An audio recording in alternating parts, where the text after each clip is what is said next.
విధాత media ప్రేక్షకులకి నమస్కారం. 2026, 2027 శ్రీ పరాభవ నామ సంవత్సరం. సంవత్సరం అంతా కూడా తులారాశి వాళ్ళకి ఎలాంటి ఫలితాలు ఉండబోతున్నాయి ఈ వీడియోలో చూద్దాం. తులారాశి అనగానే చిత్త 3, 4 పాదాలు, స్వాతి 4 పాదాలు, విశాఖ 1, 2, 3 పాదాల వారు ఈ రాశి వారిగా పరిగణించబడతారు. మీ పేరు గనక రా, రి, రు, రే, రో, తా, తి, తు, తే అనే అక్షరాలతో కనుక మొదలైతే ఈ రాశి ఫలాలు మీకు కూడా వర్తిస్తాయి. మరి తులారాశి వాళ్ళకి పరాభవ నామ సంవత్సరంలో ఆదాయం 5, వ్యయం 14గా ఉంది. రాజ్యపూజ్యం 6, అవమానం 3గా ఉంది. అంటే ఈ రాశి వారికి గౌరవం దక్కుతుంది, ఖర్చు మాత్రం చాలా ఎక్కువగా ఉంది. మరి ఈ రాశివారు గోచారాన్ని గమనించగా ఈ సంవత్సరం అంతా కూడా ఫలప్రదంగా ఉంటుందని చెప్పొచ్చు. ప్రతి విషయంలో కూడా ధైర్యంగా ముందుకు పోతారు. యత్నాలకి దైవ బలం తోడవుతుంది. అనుకున్నటువంటి అన్ని లక్ష్యాలని కూడా మీరు సాధించగలుగుతారు. ఆదాయం కంటే కూడా ఖర్చులు ఎక్కువగా ఉన్నప్పటికీ ధనానికి మాత్రం ఏమి ఇబ్బంది ఉండదు. అవసరాలకి ఏదో ఒక మార్గంలో మీకు డబ్బు సమకూరుతూ ఉంటుంది. సంతోషంగా ఉంటారు. దంపతుల మధ్య అప్పుడప్పుడు కలహాలు తలెత్తినా కూడా వెంటనే సమసిపోతాయి దగ్గర వారి సహకారంతో. మరి స్నేహ సంబంధాలు మరింత బలపడేటువంటి అవకాశం ఉంది. సొంత ఇల్లు కానీ, వాహనం కానీ అమర్చుకోవాలనే కోరిక ఈ సంవత్సరం నెరవేరుతుంది. మీ వ్యవహారాలు మీ ఆధ్వర్యంలో సాగుతాయి. ఉభయులకు కూడా మీ నిర్ణయం ఆమోదయోగ్యమవుతుంది. ప్రముఖులకు మరింత సన్నిహితులు అవుతారు. వాళ్ళ ద్వారా మీకు అనేక రకాల సహాయ సహకారాలు అందుతాయి. ప్రత్యర్థుల విషయంలో కొంచెం అప్రమత్తంగా ఉండాలి. ఒకరి వద్ద మరొకరి గురించి మాట్లాడి ఇబ్బందులు తెచ్చుకుంటారు. అందరితోనూ కూడా కలుపుగోలుగా వ్యవహరించండి. ఎవరిని తక్కువ అంచనా వేయొద్దు. వివాహ ప్రయత్నం ఫలించే అవకాశం ఉంది. నిశ్చితార్థంలో ఏకాగ్రత వహించండి. స్తోమతకు మించి హామీలు, సాధ్యం కాని కోరికలు కోరవద్దు. ముఖ్యంగా జాతకాల పొంతన చాలా ప్రధానంగా గమనించండి వివాహ విషయంలో.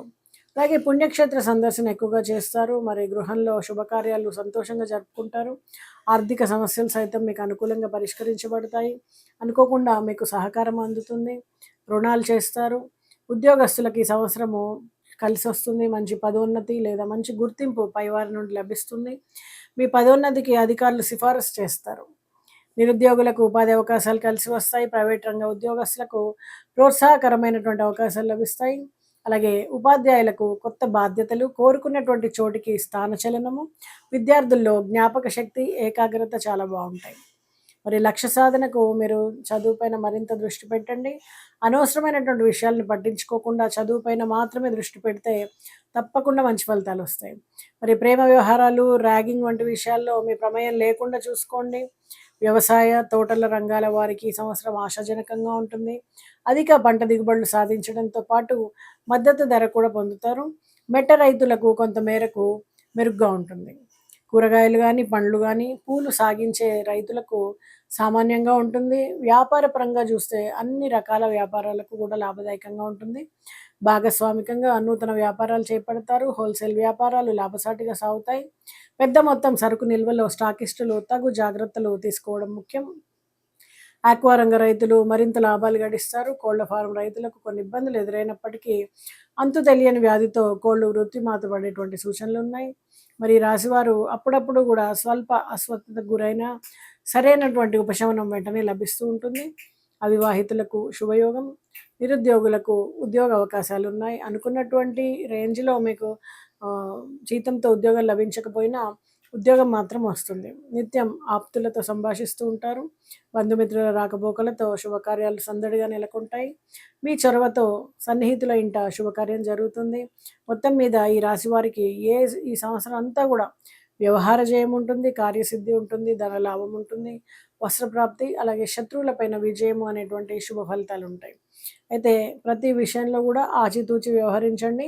ఇంపార్టెంట్ డాక్యుమెంట్స్ అలాంటివి ఏవైనా ఉంటే కనుక వాటిని కొంచెం జాగ్రత్తగా చూసుకోండి. విలువైనటువంటి ఆభరణాలు చేజారడానికి అవకాశం ఉంటుంది కాబట్టి చాలా జాగ్రత్తగా ఉండండి. కొత్త వాళ్ళని నమ్మేటప్పుడు కొంచెం ఆచితూచి వ్యవహరించండి. తొందరపాటు నిర్ణయాలు కూడదు. దగ్గర వారి సహకారంతో నిర్ణయాలు తీసుకోండి. చక్కటి ఫలితాలను ఇస్తాయి. మరి తులారాశి వాళ్ళకి మరొకసారి పరోభవ నామ సంవత్సర ఉగాది శుభాకాంక్షలు. నమస్తే.